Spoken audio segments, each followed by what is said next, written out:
Hi friends, welcome to Suresh agri life YouTube channel and Instagram channel.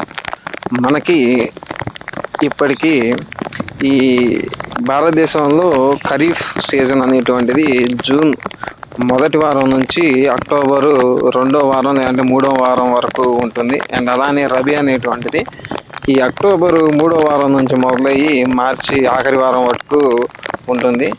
ఈ ఖరీఫ్ సీజన్లో భాగంగా మన పల్నాడు ఏరియా, అదేవిధంగా ఆల్మోస్ట్ 90% ఆఫ్ ది ఆంధ్రప్రదేశ్లో ఇప్పటికీ సరైన వర్షపాతం నమోదు అవ్వక ఈ ఖరీఫ్ సీజన్ అనేటువంటిది డిలే అవ్వడం జరుగుతుంది. ముఖ్యంగా ఎక్కడైతే ఈ వర్షాధారిత భూములు ఉంటాయో అక్కడ. అందులో భాగంగానే మన పల్నాడు ఏరియాలో కూడా మెజారిటీ ల్యాండ్ ఈ రెయిన్ ఫీడ్ అగ్రికల్చర్ కిందకే ఉన్నది. అంటే దాని అర్థం ఈ వర్షాధారిత భూమి మాత్రమే, వర్షాధారిత వ్యవసాయం మన పల్నాడు జిల్లాలో దగ్గర దగ్గర 90% కూడా. బోర్వెల్స్ ఉన్నాయి కానీ అవి చాలా మైనర్, చాలా తక్కువ పర్సంటేజ్లో ఉన్నాయి. సో మేజర్ క్రాప్ మొత్తం కూడా, మేజర్ ల్యాండ్ మొత్తం కూడా వర్షాధారం మీద ఆధారపడుతుంది. తర్వాత నాగార్జునసాగర్ డ్యామ్ నిండిన తర్వాత మనకి ఇరిగేషన్ అనేటువంటిది, ఈ ఫ్లడ్ ఇరిగేషన్ అనేటువంటిది జరుగుతుంది నాగార్జునసాగర్ డ్యామ్ నుంచి వచ్చే వాటర్ ద్వారా. సో ఈ ఖరీఫ్లో మనకి వర్షాలు డిలే అవ్వడం వల్ల ప్రజెంట్ ఈ జూలై 20వ తారీఖున మనకి మంచి వర్షం పడింది.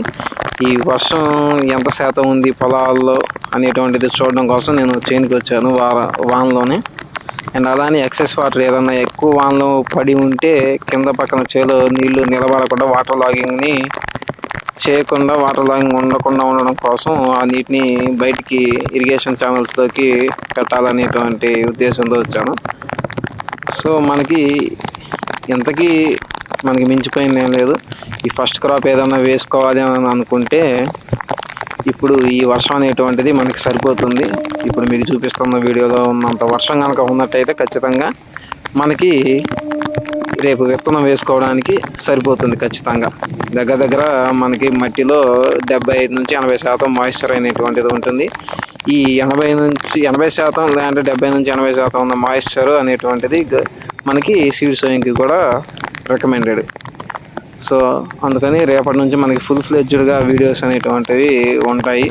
ఎందుకంటే యాక్టివిటీస్ అనేటువంటివి విత్తనం వేయడంతోనే మొదలవుతాయి. అందుకని మనం రేపటి నుంచి విత్తనం వేసుకుంటాము. విత్తనం ఏ విధంగా వేస్తాము ఏంటి అనేటువంటిది, మనం అయితే మేజర్గా ఇప్పుడు కాటన్ వేస్తాము. రేపు మనం ఎలానే చిల్లి, కందికి కొంత టైం ఉంది. అవి సెప్టెంబర్ మొదటి వారం లేదంటే 2 వారాలలో మనం పిరప మొక్కలు ట్రాన్స్ప్లాంటేషన్ కానీ కంది వేయడం కానీ జరుగుతుంది. ఈ పత్తి వేసిన ఫీల్డ్ మనకి ఈ డిసెంబర్ ఆఖరికి ఎండ్ అవుతుంది. 150 days లేదంటే 150 to 180 days లైఫ్ స్పాన్ మనకి కాటన్ అనేటువంటిది. సో రేపు సీడ్ సోయింగ్ అనేటువంటిది స్టార్ట్ చేద్దాం. ఏ విధంగా ఉంటుంది సీడ్ సోయింగ్, ఎంత సీడ్ వేయాలి, ప్లాంట్ టు ప్లాంట్ డిస్టెన్స్ ఎంత పెట్టాలి, రో టు రో డిస్టెన్స్ ఎంత పెట్టాలి, మొక్కకి అండ్ అలానే సాలుకి మధ్య దూరం ఎంత పెడతారు, ఏ విధంగా పత్తి విత్తనాలు వేస్తారు అనేటువంటిది రేపు కంప్లీట్గా మీకు ఈ వీడియోస్లో నేను చూపిస్తాను.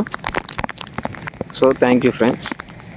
మన వీడియోస్ ఏమన్నా ఇంకా డీటెయిల్డ్ వీడియోస్ అనేటువంటివి మన ఛానల్లో ఉన్నాయి, కావాలంటే వెళ్ళి చూడవచ్చు.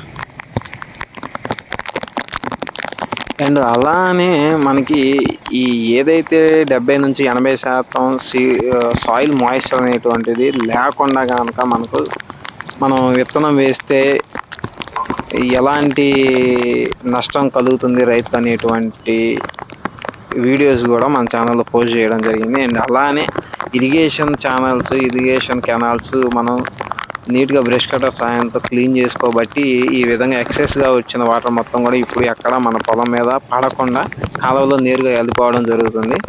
అసలు వాటి యొక్క ఉపయోగాలు అనేటువంటివి కూడా మన ఛానల్లో అప్లోడ్ చేయడం జరిగింది. వీటి మీద ఏదైనా నాలెడ్జ్ తీసుకోవాలి, తెలుసుకోవాలి అని అనుకుంటే మటుకు ఆ వీడియోస్ చూడమని నేను రికమెండ్ చేస్తున్నాను.